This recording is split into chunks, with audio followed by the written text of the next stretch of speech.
Daily taste the daily. Annamayya జిల్లా రాయచోటి నియోజకవర్గంలో YCP పార్టీకి ఎదురుదెబ్బ తగిలింది. మంత్రి రాంప్రసాద్ రెడ్డి సమక్షంలో పెద్ద సంఖ్యలో వైసీపీని వీడి టీడీపీలో చేరికలు మొదలయ్యాయి. లక్కిరెడ్డిపల్లి మండలంలో మంత్రి మండిపల్లి రాంప్రసాద్ రెడ్డి సమక్షంలో 70 కుటుంబాలు వైసీపీ పార్టీని వీడి టీడీపీ తీర్థం పుచ్చుకున్నాయి. మండలంలో ఏర్పాటు చేసిన సమావేశంలో మంత్రి మండిపల్లి రాంప్రసాద్ రెడ్డి నాయకులకు, కార్యకర్తలకు పార్టీ కండువా వేసి పార్టీలోకి ఆహ్వానించారు. కూటమి ప్రభుత్వం చేస్తున్న అభివృద్ది సంక్షేమ కార్యక్రమాలు చూసి స్వచ్ఛందంగా టీడీపీ పార్టీలోకి రావడం చాలా సంతోషంగా ఉందని మంత్రి రాంప్రసాద్ రెడ్డి తెలిపారు. రాయచోటి నియోజకవర్గంలో మాజీ ఎమ్మెల్యే గడికోట శ్రీకాంత్ రెడ్డి ఏ విధమైన అభివృద్ది చేశారో చర్చకు సిద్దమా మంత్రి రాంప్రసాద్ రెడ్డి సవాల్ విసిరారు.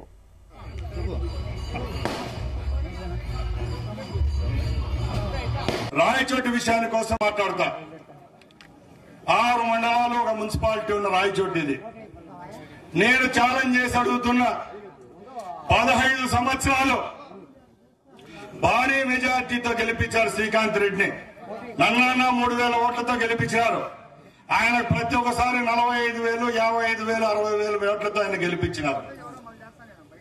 ఫస్ట్ 10 సంవత్సరాలు ఆయా పార్టీ లేదు, మన పార్టీ లేదనా, మన పార్టీ లేదు. మళ్ళా వచ్చే 5 సంవత్సరాలు పార్టీ ఉన్నింది కదా, పార్టీ ఉన్నింది, పదవి ఉన్నింది, కేబినెట్ హోదా పదవి ఉన్నింది. అప్పుడైనా జగన్మోహన్ రెడ్డి హయాంలో రాయచోటి నియోజకవర్గానికి ఏం చేశారని అడుగుతున్నా. రండి, చర్చకు రండి. ఏ విధమైన అభివృద్ధి రాయచోటి నియోజకవర్గాల్లో జరిగినాయి? నేనున్నా, నువ్వున్నా, ఇంకోడున్నా కొన్ని అభివృద్ధి కార్యక్రమాలు అనేది మనం ఇంట్లో పనుకునే జరుగుతూ ఉంటాయి. నిజమా కదా? మొగుడు చచ్చిపోయినా కూడా పిల్లం ఎట్టోట పెంచుతైనా బతుకుతుంది.